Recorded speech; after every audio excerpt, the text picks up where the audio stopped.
What's going on, guys? It's your bro Taylor, And your better looking bro, Ryan. and we're engineers who quickly realized we wanted out of that corporate rat race. So we began studying and gaining experience and investing in finance, and we've been doing that for a few years now. So please follow us on this journey, like our videos, subscribe. Hope you get a lot out of them. And yeah, stay tuned.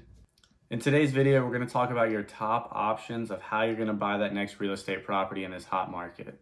Yeah, the great thing about getting into real estate is there are countless ways you can make a deal. There are, of course, those, classic ways of a conventional loan and everything, where you're going to need a good credit score and you're going to need proof of income and everything. And along those lines, FHA loans also look at this stuff, but they're going to be a little bit more lenient and everything. But oftentimes they'll require higher insurance since you're considered a bit more of a risk and everything. There are also VA loans. This is only for veterans, but is a great option if you are a veteran or a family member of a veteran. It requires like zero down payment and everything, crazy low interest rates. It pays for the entire house and everything. So if you're a veteran, it is a great thing to get, but of course, you have to be a veteran. Oh, in this video, we're going to dive a little bit more deeper into the, I guess slightly less conventional ways you can finance homes and everything, and at least go about buying a home. One of the first ways to buy a home that most people don't even look into, but it's still kind of on that conventional style route, is a USDA loan. So the USDA is the U.S. Department of Agriculture, but this is a loan typically for people that are buying away from urban areas. So they have a housing assistance that they're willing to help you with the down payment, or there's a couple other benefits. So definitely look into that if you're not in, say, a super close to urban area or in the metro area. You don't need to have a farm or anything. This is just a rural area. They're trying to promote rural development. And that's the common misconception is you have to have a farm when you're trying to use the USDA loan. Yeah. But that's not the case. When I first heard it, I assumed I'm not interested in buying a farm. But how many cattle can I buy with this? Yeah. And then the next option is like a hard money loan. Now this is slightly less conventional and everything, but rather than looking at your credit score, lenders will look at the property that you're getting to. Basically, it's not your credit score or anything that's being held accountable. It's your property that's the security for this loan. So, let's say that you're trying to buy a new house, but your previous house that you're living in hasn't sold. You need the funds to buy this new house before it goes off the market because, things are flying off the shelf right now. So you secure a hard money loan against your current home. That way, you put your current home up as collateral for this loan. You get the money, you're able to buy your new home and everything, and then you'll pay off that hard money loan in almost a lump sum once your current house sells. A lot of people think of these hard money loans as a slightly harder way to pay back because, it's a quicker timeline than, let's say, a conventional loan that you can do like 15 or 30 years.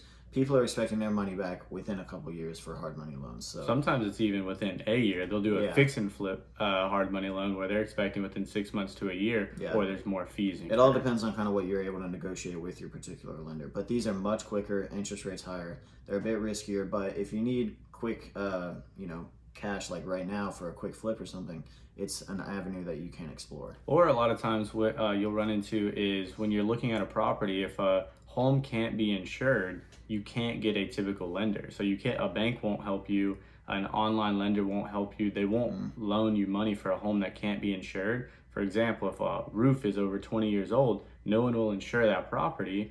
So that way you can't get a loan. So you'll have to get a hard money loan or have the cash somehow. Yeah. And speaking of kind of avoiding all these banks and everything going around that, another option for financing home is through owner financing or seller financing. A couple people different people call it different things, but it's basically where the seller of whatever property you're buying acts as the bank. So they're the lender in this case. Now the interest rates for this type of loan will typically be higher because the seller is taking on a lot more risk, but some sellers do offer it because they can make money off those interest payments. So instead of getting that lump sum at the very beginning, they can finance this home and get that lump sum over time, but also the interest on top of that. So if you're not able to go about these conventional methods of securing a loan, this may be an avenue that you could explore. And typically an owner finance deal is going to be an off-market deal. If someone goes through the trouble of having their property listed, more times than not, they're not going to do an owner finance just because they already spent the fees, they already got the realtor more than likely, they already have everything out there. There's no real big incentive for them at that point to do an owner finance deal unless you make something crazy happen and you come up with terms that they really like and they take it off the market and do an owner finance deal with you. That's always available. Yeah, this is something you'd have to search out a little bit more. Definitely.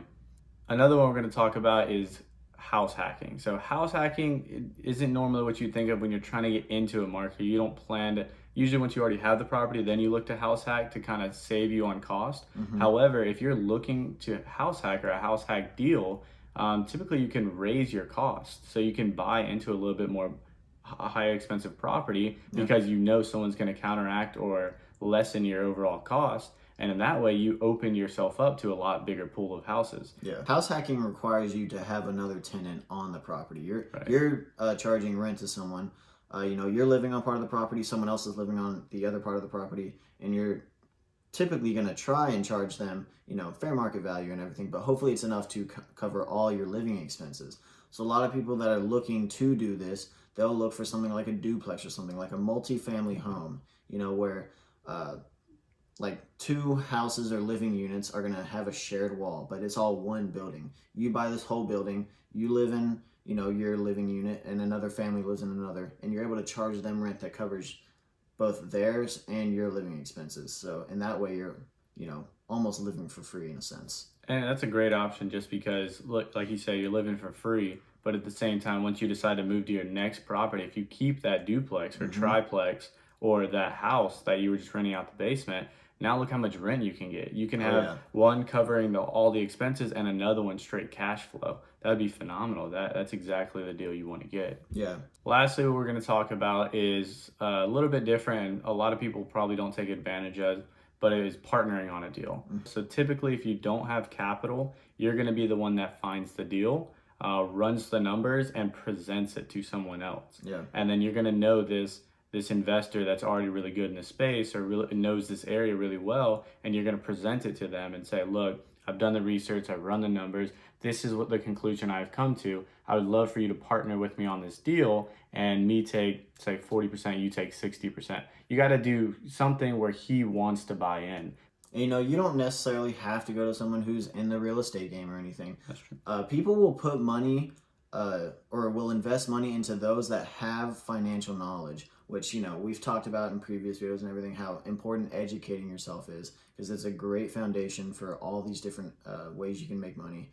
If you are financially competent and you're able to present your ideas, very fluently and everything, people will oftentimes buy in. You will face rejection, obviously, as in any business, really, you're going to face rejection. So be prepared to kind of handle that. But if you know what your margins are, you know the numbers, you know the market, you know how all this is going to work out, and you present it confidently enough, people will buy into your thing. So you don't have to have really any money up front to get into real estate if you're able to kind of provide another service or asset in a sense. Like someone's providing the money, you're providing the brains. You just have to be able to kind of leverage what you have to get into the real estate market. Yeah, and turns out that some guy down the street or a family member heard how well you did on this deal and they want to be a part of your next deal. So now you have capital for the next deal. And then the more that happens, the more capital you get, the more investors you get, the more deals you can purchase. And you can even turn those into different deals. You'll get a little savvy with it and you'll figure out different ways to interpret it or different ways to take their capital and say, look, I'll take this one as a hard money and take the whole property for myself. Many, many, many ways to do it at that point once you have the backing. Yeah. And once you kind of get more credibility on yourself, you may be able to negotiate these deals where you're making 60, the investor's making 40. But, you have to just be a really good negotiator and you have to kind of have a credibility set about yourself. So, getting to a point where you can kind of manage these deals is a great opportunity for you to make money without having to put up your own money up front. And there are also, of course, the classic partnership of just you and a partner both putting up money and everything. So there are a bunch of ways you can kind of partner with people to get into real estate. Yeah, group investing is a great way. You can look up group investing on Google and see that there's clubs or organizations or meetings you can go to and put in your money for big investments and get a return on. Or you can have a group of friends that you truly trust, that get along with, have similarities, but also help each other's weaknesses. And you could definitely invest with that group, have your own group going. there's like you said, there's many ways to get into real estate. These are just a few that we can name. Some of the more popular ones that we could think of that we could help get into this hot market. Yeah. And with partnership, we do want to kind of put this disclaimer out there that if you plan on like partnering up with someone, you need to make sure that everyone's aware of what their roles are and everything. Let's say someone's going to handle all the, management of properties and everything. Well, what if this investor comes in suddenly wants to be part of the management team and everything? You need to have clear cut lines of whose role is what for partnerships, because it can get real messy real quick. At this point, we do want to remind you guys, we're not financial advisors. We're not professionals. We are just learning and growing and hoping you guys learn and grow with us. Yeah. So take our information with a grain of salt. Always do your own research. Thank you guys for following along with us and learning with us, but always do your own research. Yeah. We're here to teach you guys as much as we hope to learn from you guys. So, this is kind of a community where we can all learn off each other. That's at least what we hope for it to become. Exactly. So, make sure you guys tune in for our next video and everything. Be sure to like, subscribe, share, comment. Of course, we'd like to hear from you guys. So, thanks for watching, guys. Thanks.